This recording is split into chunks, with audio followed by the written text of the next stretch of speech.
Greetings. Look what we have today. We have a very famous visitor, Maynard Edwards from the Southern jurisdiction. Your definition of famous and mine are very different, brother. But thank you very much. I thank you for taking your time out today to show me this. I mean, if you're a Mason, this is a bucket list place, man. This is Indeed, awesome. indeed. And coming from that Maynard works at the House of the Temple, which is an amazing building. Another bucket That's list. That's a huge compliment. So, all polite.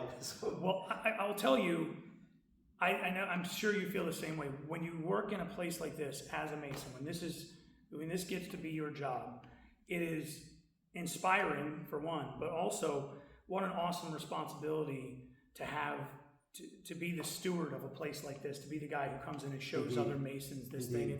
So I know it hasn't gotten old yet. No, it never does, and there's always something new to discover because somebody will come in and say, "Oh, did you know this?" And there's always something to learn. So aside from the buildings and the amazing architecture and decor, getting to know a brother as you go through these things that are meaningful to all of us. It's Definitely, just such connections. Absolutely. And like in Washington, D.C., New York City gets visitors from all over the world. Indeed. Every day. You don't know who's going to walk through that door. And you discover the incredible diversity of this fraternity. It makes you really kind of like get out of the thinking that everything has to be a certain... There are some things that always have to be a certain way, the landmarks. But I have a theory, too. I have a theory that metropolitan areas where there's a lot of interaction with people from different countries and different cultures and backgrounds and religions and stuff, I have a feeling that that wears away people's prejudice. I think it has to, Yes. because you can't be in close quarters with different types of people and just be a pain in the butt all the time. You just settle in and being angry all the time is exhausting, but being nice is really easy. So when you're around people of different cultures and things like that all the time, it becomes really easy to interact with other people because you get so used to it. And you learn so much about them and about yourself. I think you're 100% right. And one of the things that I get on YouTube and on our podcast, the comments I'll get often is, oh, the fraternity's just, nothing but a bunch of old white guys, or it's nothing but this, or it's nothing but... maybe there was a time, a couple hundred years ago where there was some truth to that, but we are a very diverse organization, an organization not only diverse in culture and in creed and in religion, but also in life experience. And I think that's, because we've got younger guys, we've got older guys, we've got, guys who are dads, guys who have never had kids. We've got just so much experience, and it comes together through this collected value system. And it does bring men together that would never have met or made bonds without the fraternities. Unbelievable. It reminds me of something that impressed upon me very, very deeply, that Dr. James Tresner said when, God rest his soul, he was the very, very long-term ritual director for the Valley of Guthrie. And he had said that Freemasonry is the conductor that leads a man through the largest obstacles to self-actualization. That's a great tyranny point. And superstition. And I think that's what Freemasonry does. Freemasonry, to me, is like the metropolitan society of the interaction of men from all cultures, all religions, all backgrounds. And it's very hard to hold on to prejudices when you see another man, you look in his eyes, and you realize that in his heart, in his soul, he has the same desires you do. He wants what's good for his family. He wants to protect his family. He wants to make a good living. He wants to make friends, and he wants to help the world. I think you're 100% right, or he's 100% right, and it's such a beautiful thought. And I think that now here in the 21st century, we get to take the fraternity and add it to, social media is a terrible, terrible thing, except when it's not. And, you and I connected through a YouTube video. That's how we were able to connect and now become friends and share ideas and things like that. And I think that if we're taking Freemasonry and adding this other element to it, as long as that tool is harnessed properly, that really can bring people together who would have otherwise never met. I mean, I'm thinking of my best friends in the world right now are Masons, and they're guys. One's a railroad conductor, one's a salesman for a pharmaceutical company, and I'm a lifelong radio and TV and musician. So these are not three people who are going to end up in the same place other than a Masonic lodge. Right. Speaking of which, I do have some dear friends I don't talk to as regularly as though my best friends in Masonry, but I noticed something different. We were talking about secrecy offline before, and so I have some friends from before I became a Mason, and there's a quality missing in them that's pretty identifiable. One is keeping secrets. And what I'm referring to is if I'm sharing stuff that I don't want to get out to everybody else, personal information, outside of Freemasonry, the news gets home before I do. Oh, yeah. But for a Mason, less likely to spread it around. So I think there's definitely some truth to that. I think you have to practice secrecy, or maybe just keeping private information private out of respect for another person. Yeah, and I think that another benefit is that as men, often we don't embrace what true friendship is. And true friendship is about keeping confidences to a certain extent. So I'm having a tough day, or I've got something coming up at work, or something. I need a friend to bounce that off of, to talk about that. But I don't want you to leave here and go tell 15 other people, because this is between us. And I think Masonry takes guys who, let's face it, we can be hard-headed sometimes. It goes, hey, don't do that. Like, sit down here, and if this guy tells you something that's between you two, it's between you two, and that's it. And because we're guys, we make that pledge and go, okay, that makes sense, because That's a good point. It reminds me of I very, very rarely get this, but this happens every long now and then. There was an Italian lady. She lives here now, but comes from Italy, and she had a visitor who was a Mason in Italy. In one of the Grand Lodges, we don't have amity with, because they allow women in that lodges. And so she attacked me. She goes, "You're in New York. You're supposed to be progressive. You don't allow women in lodges, right?" So I said to her, I said, ma'am, I said, we hardly get that, because Eastern Star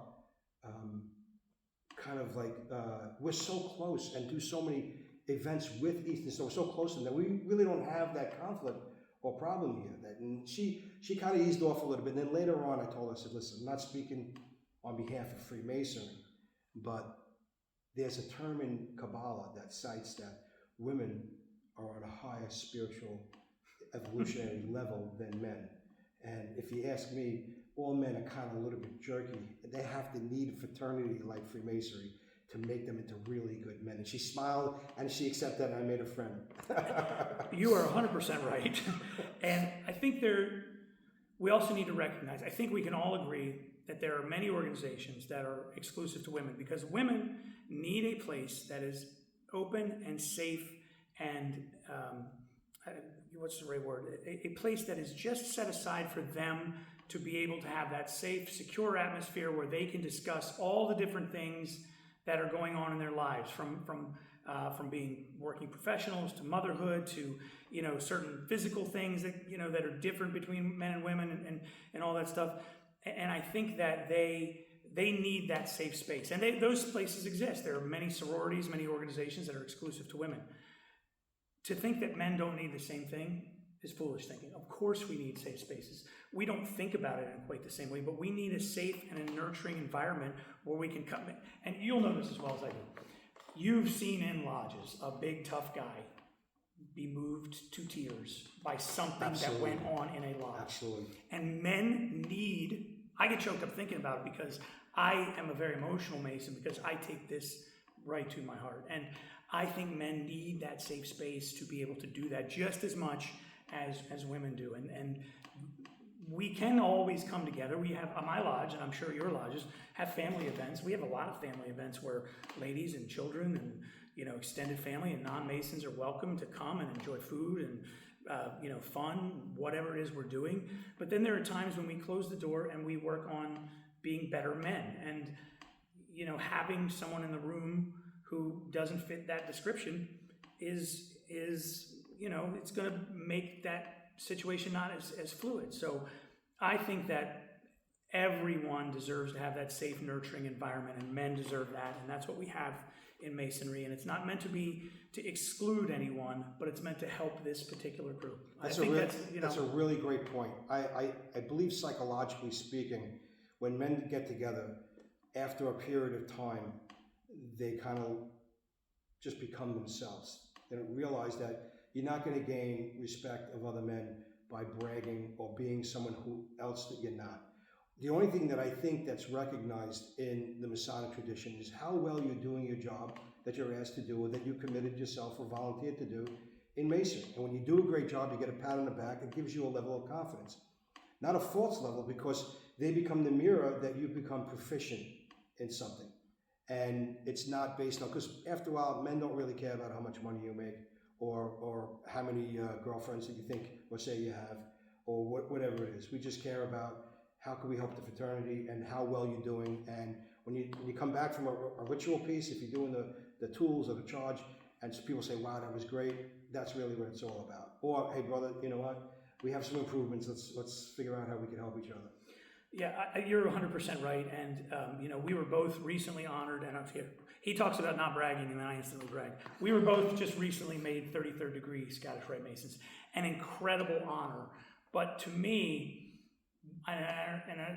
maybe your experience was a little different, but my read on it was watching the degree and getting all the, the certificate and the white hat and the jewel and all that stuff. It was neat. But what was better to me was that, wow, I looked around and saw all the other great men and in that room that were also 33rds, and I was like, I can't believe these guys are accepting me into this, because these are some of the best and the brightest, and they say I'm on their level.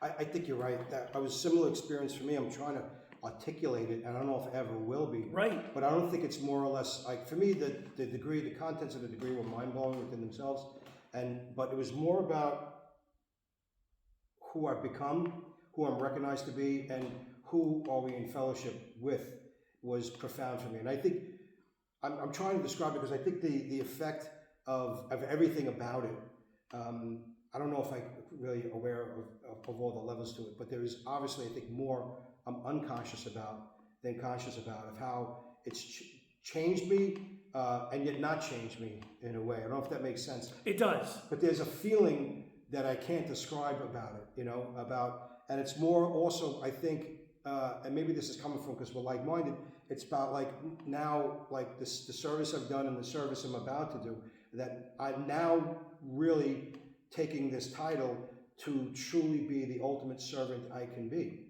which I think is like really the description of the Western path to enlightenment is not like the Eastern path of concentrating on the dissolution of the ego, but the Western path is more or less about transmutating the ego into pure service for God, losing yourself in service. And that's why warriors and self-sacrifice are very, very popular and important symbols in our system.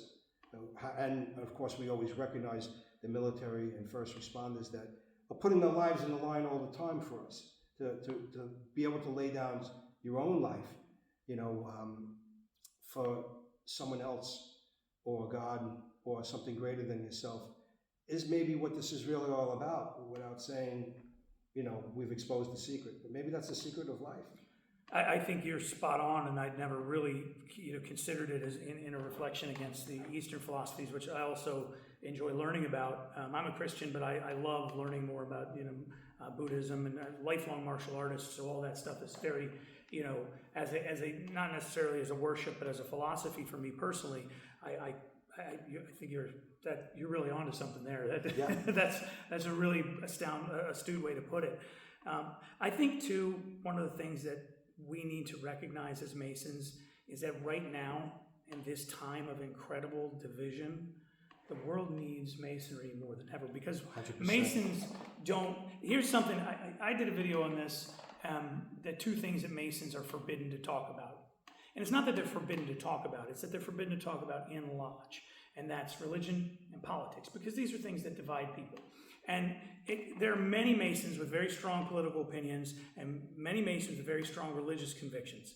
But when we walk into a room like this, we close the door and meet as a lodge, all that stuff is set aside. We acknowledge our differences, but we set it aside, and we're not going to focus on that right now, because those are things that make us different from one another. We're going to sit in this room and we're going to work on the things that we know bring us together. And we have that little bit of time each week or each month to set that aside. And I think the world needs that now more than ever. We're living in a time of incredible political division. And we're living in a time of where, as we're recording this, headlines are coming in on both of our phones that there's basically a war going on that has religious differences at its core. And regardless of what side you're on, left, right, or not, Masons take just a little time each month, each week, and say, we're setting that down, and we're going to come in here and we're going to talk to each other like human beings, and we're going to be brothers, because God says we're all brothers, and we're all brothers, and that's all there is to it. And then when we leave here, we can pick up where we left off, but maybe with those divisions, we'll be a little nicer to each other on the outside, and when we have these discussions. And I think that we need that now more than ever, because we're always going to have, we all want the same things, but we all have different ideas about how we get there. And that's okay, but we need to be able to talk to each other like human beings. And I think when we come here in lodges and we set that down for a little while, when we go on the other side, we can have those conversations in a more gentlemanly fashion, in a more productive fashion, because I'm no longer, you're an enemy because you think something different than I do. You're a person who disagrees with me about this one thing, and we're going to straighten that out, and then we'll go to the next thing. And I think we need that, not only in the country, but in the world, more than ever. I was very impressed many years ago, when I went to go visit the House of the Temple, and we saw on the altar, we saw the King James Version of the Holy Bible, which is probably the operating Bible, but we also saw the Tanakh, which is the books minus the New Testament, with we call it the Hebrew Scriptures, maybe to say it, it's sort of the Torah in the book form. Correct, kind of, yeah. But it also has the Talmud and other things right. too.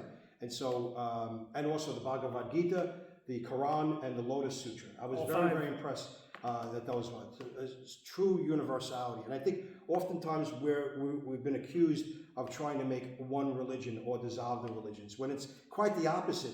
Our charges really request a man and strongly accentuate that you should be very religious, that your heart loves the best. Well, we ain't going to tell you which one. But we all stand around the same altar, pray to the same one God as brothers, which is absolutely beautiful, meaningful, and how much more needed, as you said, in this day and age, that we need more toleration. It's crucial. Absolutely. And for all the folks who are watching that are not Masons, and I think there are some Masons that even may believe this, that I've heard Masons say, well, Freemasonry is my church. No, it's not. Freemasonry is your fraternity. And if you don't have a particular church that you go to, that's okay. But this is not a faith unto itself. We don't provide religious instruction. And I don't know what the fourth degree of the Northern Masonic jurisdiction says specifically, but I'm sure there's some similar language. But our fourth degree specifically says, and these are the words, this isn't secret, Freemasonry does not encroach upon the just privileges of religion. It affirms that God exists, there's benefit in prayer, and that man owes it to himself to return to that sanctuary which best increases his faith in our Creator. So that doesn't say you're coming in here and do that. So you need to go to that sanctuary that reaffirms your faith. And maybe that's a place in nature where you feel connected to God. Maybe it's a church. Maybe it's some other place altogether. But Freemasonry is not a religion, but it encourages you to be active in your own religion and in your own faith, because that's we're not going to tell you what God is. We all agree there's one God, and we all should pray to Him. And beyond that, Scottish Rite specifically acknowledges that we don't have dogmatic certainty, meaning none of us knows God's plan. And those are things that pretty much every religion agrees on. So let's focus on those three things, sit as brothers, and then we can argue about what name we use to call God when we get on the other side of that door, and we can do it as gentlemen. So before this, we were talking about Scottish Rite. Yep. And we were talking about York Rite, and we're talking about Blue Lodge. Proper name is really Symbolic Lodge. Right. You're very active in the Symbolic Lodge also, right? I am. I'm a three-time past Do you master. see any separation or competition with Scottish Rite, York Rite, Blue Lodge? There should be no competition, right? No, there is no competition, and I always say this to people: go support the part of the fraternity that speaks to you the most, but make sure that you give attention to the other ones as well when you can. And because I ultimately think that it's the fraternity's job to serve the brothers as much as it is the brothers' job to serve the fraternity. So I believe it has to be a cycle. I think if you're not getting something out of it, you're probably not going to be as active. But we've studied this. We've actually looked at there are a lot of people who believe that, oh, I don't want you to join the Scottish Rite, you won't be as active in your Blue Lodge, or I don't want you joining the York Rite, you won't be as active in your Scottish Rite. I don't want you joining the Shrine because you won't be as active in the Scottish Rite or the York Rite. What does the data say? The data we have looked at says that is absolutely incorrect. That is wrong. The data says that if you're active in one of those, you tend to be more active in the other. And one of the things that a lot of Grand Lodges, a lot of Scottish Rite Valleys, York Rite chapters, commanderies, one of the things they worry about is what we in the business call NPD, the dreaded three initials, which means non-payment of dues. Online, there are people who say, oh, once you become a Mason, you can never leave. The sad fact is that's way incorrect. You can leave anytime you want, and in fact, people do every day. And one of the ways they leave is just by simply not paying their dues. You know, everything costs money and nothing in life is free. This building is gorgeous, and somebody's got to pay the light bill, and that gets paid when Masons pay their dues. And Masons stop paying their dues and stop being a part of the organization. But the research shows if you pay your dues in one, you're going to pay your dues in all of them. So, and if you're active in one, you're going to be active in all of them. Now, maybe you have one that's your favorite, and that's normal, but you are active in each of them. So this idea that one is in competition with another is a total myth. And I think some of the other interests, when you're talking about, I'm assuming you mean Scottish Rite, one of the three York Rite bodies, or the Shriners, or Grotto, or fill in the blank. There's dozens of Masonic You organizations. may find something Eastern that Star wakes you up or reunites you to your commitment to Masonry and actually brings you back more fervently to the Blue Lodge experience to serve your lodge, because what you came here for and you now know is here. And now you can kind of put that aside, go there and now serve your lodge. I feel like in a lot of ways finding those things, whether it be one of the concordant bodies or something, or a way for you to do service in your Blue Lodge, something that you like, whether it's history, whether it's charity, whatever. I think it actually saves Masons, because sometimes they go through the experience and they haven't found what they're looking for. And to me, if I don't find what I'm looking for, I go get it. I ask. I'm not going to leave until I find it. I'm going to talk to everyone. I'm going to dig up the information. I'm going to hit the books. I'm going to research until I find it. But not everybody's like that. So there's a lot of brothers that go NPD, lose interest, stop coming to lodge, or demit. And it was they left 5 minutes before the miracle. You are so, and it's because you wouldn't articulate it this way, but you embraced and tackle what I think of as the first lesson in Masonry, and everybody, I think 9 out of 10 people miss it. In order to get into this room, to become a Mason, in order to be initiated as a Mason, the first thing that you have to do, someone does not do this for you, you have to do this, is you have to knock on the door yourself. No one else does that for you. A lot of the other things, people pray for you, people carry, they'll escort you from place to place as part of the ritual, all those things. None of that's a secret. But to get in the door, you personally have to knock on the door. And before that, you have to ask to join. Nobody's going to recruit you. Nobody's going to come and say, hey, here, I want you to be a Mason. Unless my kid, I did it to him. But that doesn't count. Griffin, he asked earlier. But you have to knock on it yourself. And that is a lesson that Masonry is a proactive sport. Is a proactive, you have to knock on that door. You have to get up and say, I want to come in. And then once you're in, you have to get up and say, I want to do this. I want to go be a part of this. I want to work on this committee. I want to work on this charity. I want to do this. It's your job to say that once you get inside here. It's not your job just to sit on the sidelines and wait to be tapped on. And I realize that's difficult for a lot of people, but standing up and delivering ritual is difficult for people, but you got to do it. Sometimes working on these committees is personally challenging, but you got to do it. So if you're one of those guys that's sitting on the sideline waiting for somebody to tap you on the shoulder, stop waiting. Go ask what you can do. Get involved. And sometimes they're going to say, we're full up on this. Okay, go someplace, go find something else, and you will find your spot. And I think that's the most important lesson of Masonry that we miss. I have a theory. Okay. So there's a saying that there's 3 types of people in the world. People that make things happen, people that watch things happen, and people that say, what happened? And I being the assistant grand lecturer for Nassau District, I try to impart them, and I say, why would you want to be a number 2 or number 3 category person? Your life, it's not just only Freemasonry, your Everything. life, your family, your community, your country, this beautiful world of ours needs leaders, people that are going to get up and make things happen, make the world. If you're not making the world a better place, you're making it a worse place. And so the question is that the type of life do you want? Do you want a mediocre life?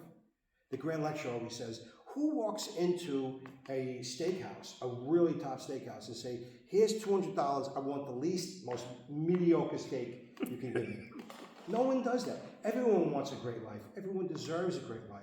And I'm not saying you have to earn it, like some people don't deserve it, but you got to work for it. You got to ask for it. And the beautiful thing about Freemasonry is that when you progress and you get better at what you do, you get respected, you get honored, it's so amazing the feelings that you get when your brothers acknowledge you. It's a truly beautiful acknowledgement system. Mm-hmm. And it's not just when one of the, you and I both are blessed to be able to have good relationships with the leaders of our various organizations. So you work here in the Grand Lodge, so you get to see the Grand Master all the time, you work with the Grand Secretary, and there are Masons who will go their whole lives and never meet one of those Grand Officers, and there's, that's okay, but we're blessed to have those relationships, and I have it in Maryland and in Washington at Supreme Council. It's wonderful to get those attaboys from those guys with those big collars and the big hats, and they're the guys that are in charge, and you feel like, boy, the head guy said, I must be all right. But the most meaningful thing was ever said to me from one brother to another. I don't know if you guys do catechism here or how extensive it is, but we have a very extensive catechism in Maryland, meaning you have to memorize a significant portion of the ritual to progress from one degree to the next. So to go from the first degree to the second degree, you basically have to memorize about 3/4 of the ritual and regurgitate it in lodge. And you have an instructor who teaches you. So one of my catechism instructors, I have two that they just mean the world to me, Brother Bob and Brother Jim. And when they come to me and they say, hey, you did a good job on this or that, one of them said, hey, you're one of the best worshipful masters I've ever worked with. I'm telling you, that's going on my headstone. Jim said, Bob said, because that is someone who I respect so much. It's not that I don't respect these other men. They're great, wonderful men, but that's someone who I have such a deep personal connection with.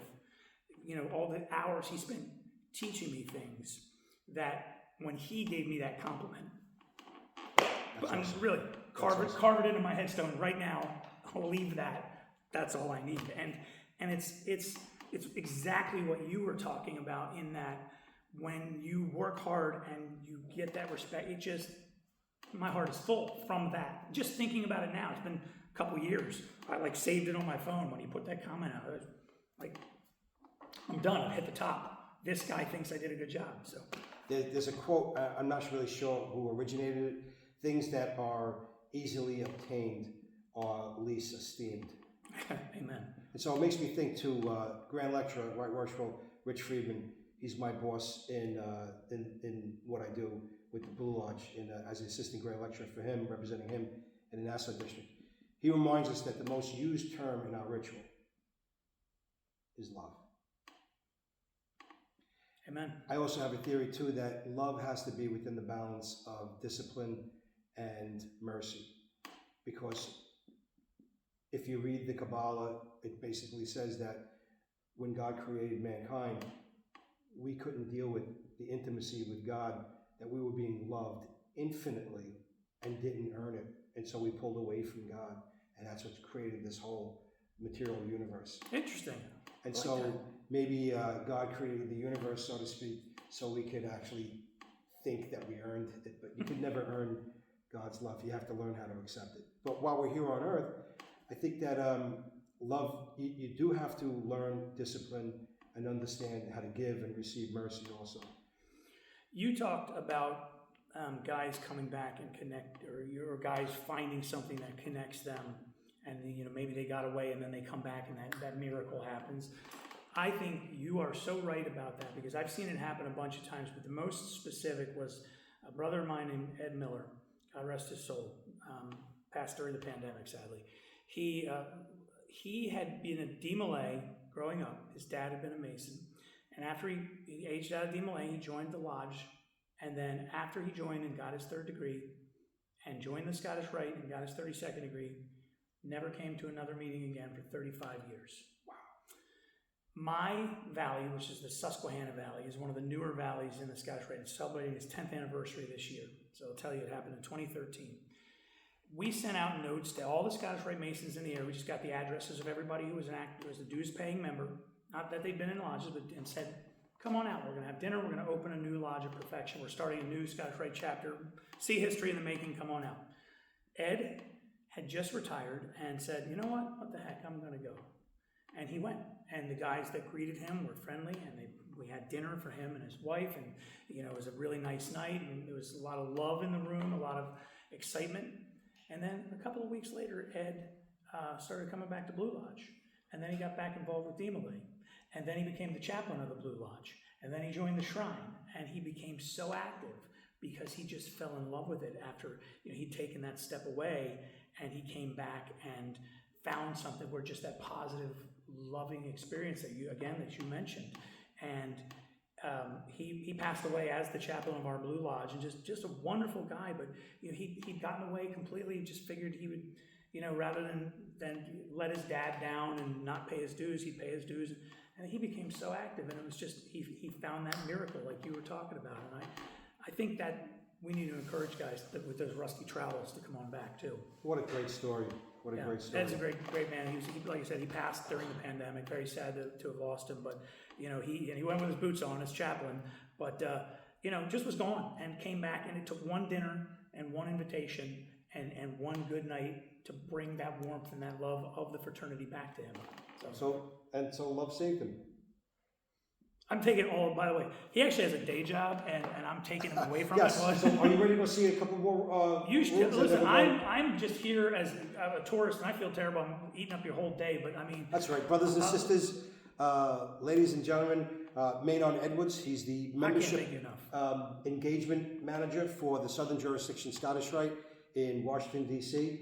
Thank you so much for coming. Thank you, brother. Thank you very much. I can't thank you enough for everything. This is a beautiful place, and I'm blessed to be here with you today. I'm blessed more. Thank you.